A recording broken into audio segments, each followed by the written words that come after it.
Donc, parler de l'histoire, c'est parler de plus d'un siècle, un siècle et demi avant même. Donc, il nous faut arrêter à certains points. Nous partons de certains points. Si nous partons de 1930, nous partons de l'occupation, la fin de l'occupation, etc.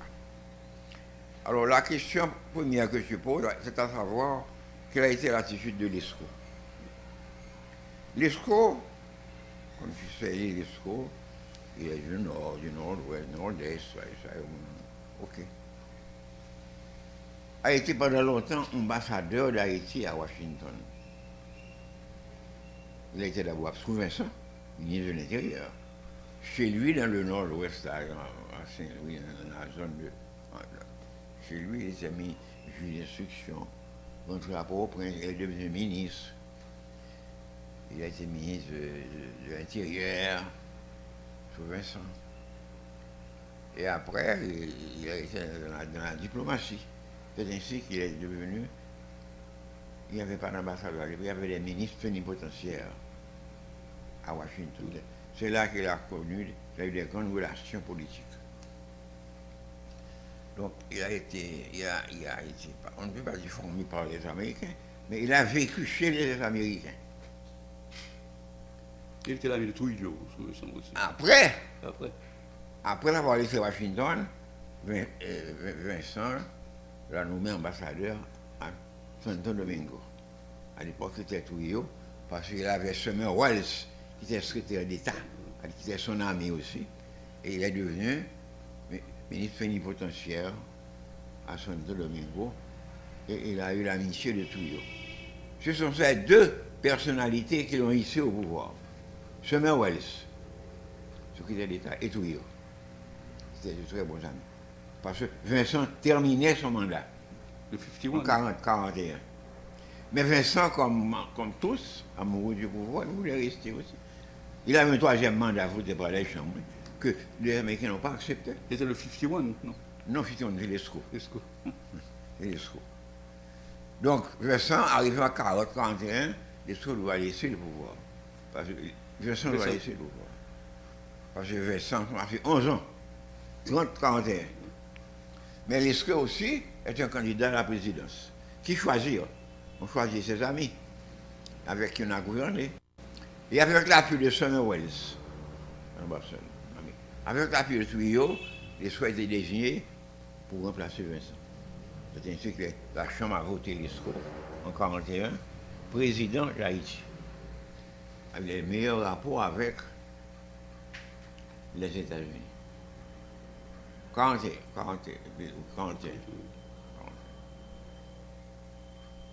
Et avec maintenant le développement international, l'Allemagne qui vit avec le nazisme, les ambitions de Hitler de conquérir l'Europe et le monde, la guerre de 1939 commence.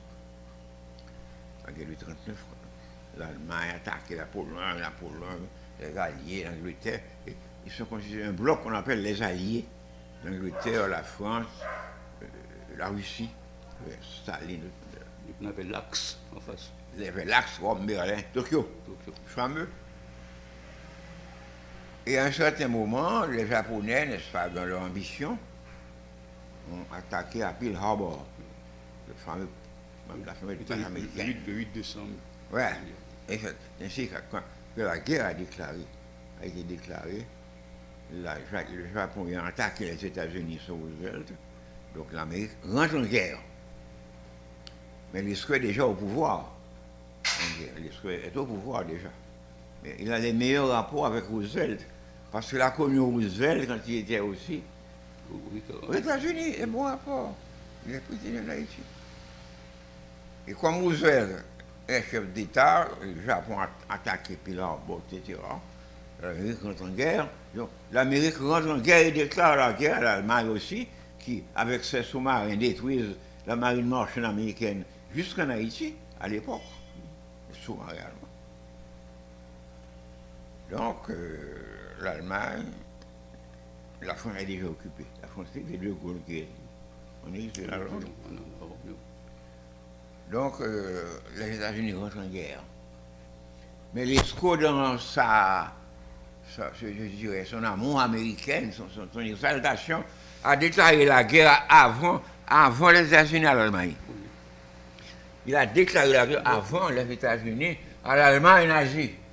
Et j'étais là en philo, je suis à la chambre. Et puis bombardé. Avec Julie Thébault comme ministre de l'Intérieur. Tout le monde on dit à l'ISCO. Abel Lancourt, j'ai mis ça, vous songez, c'est sérieux, bon. Et puis L'ISCO déclare là, devant les chambres. son fils comme ministre des Affaires étrangères. Affaires étrangères, Gérard. L'ISCO déclare la guerre à l'Allemagne nazie. Il va bombarder Berlin. Ah non, il allait détruire Berlin.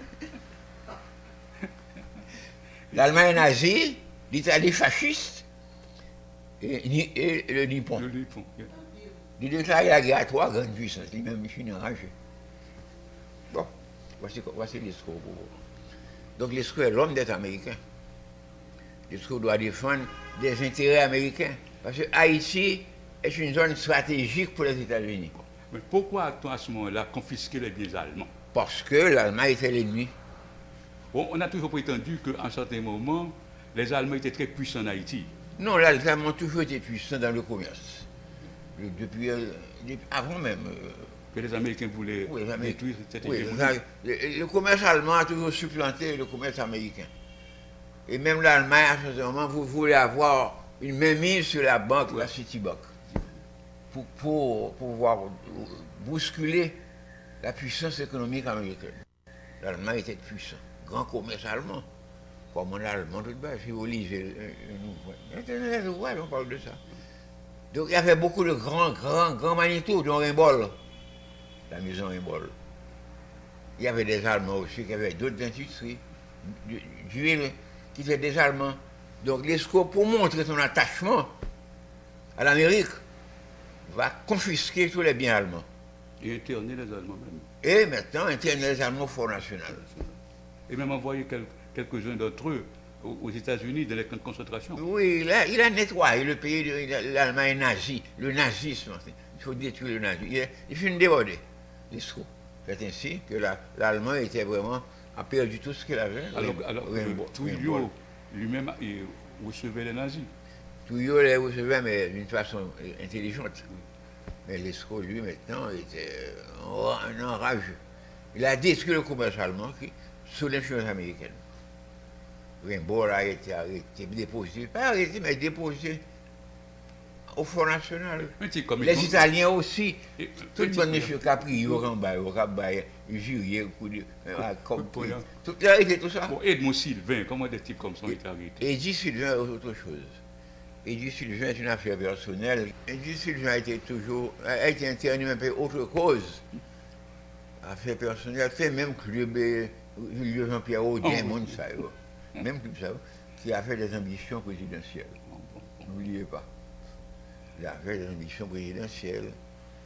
Mais Eddy était à Santo Domingo, alors que l'ISCO était déjà ministre plénipotentiaire.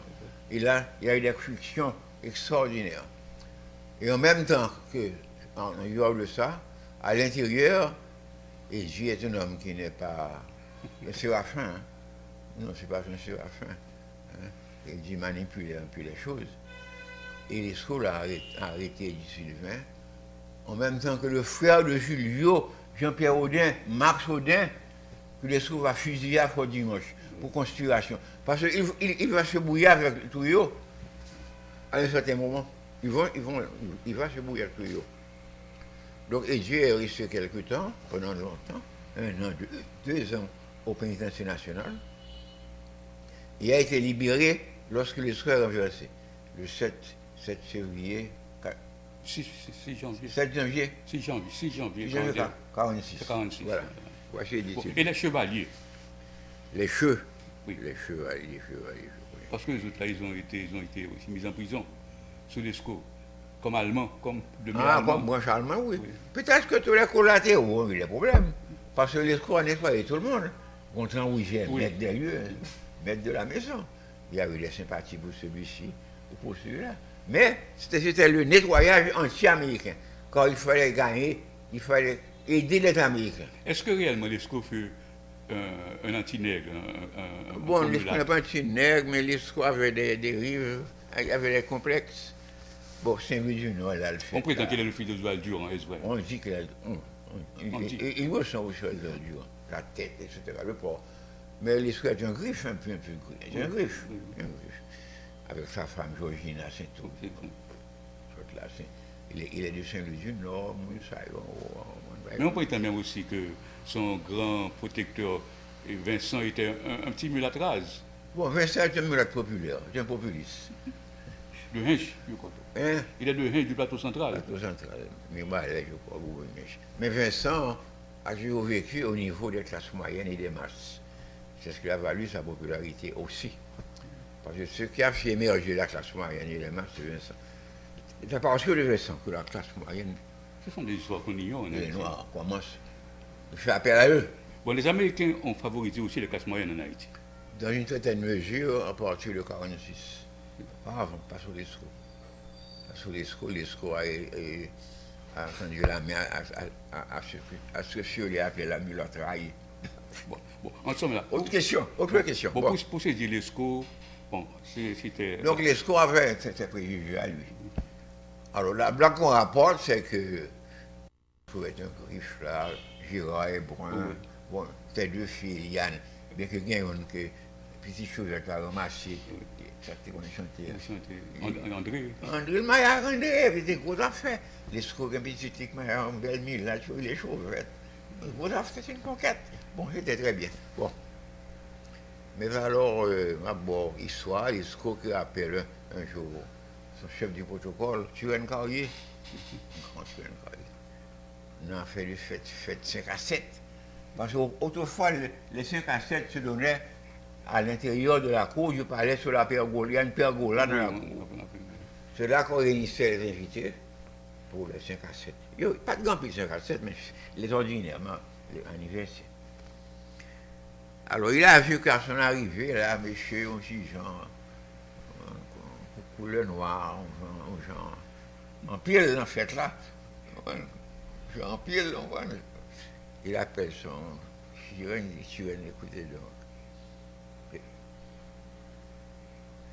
Prochain 57 là, comment il a arrangé les choses, oui.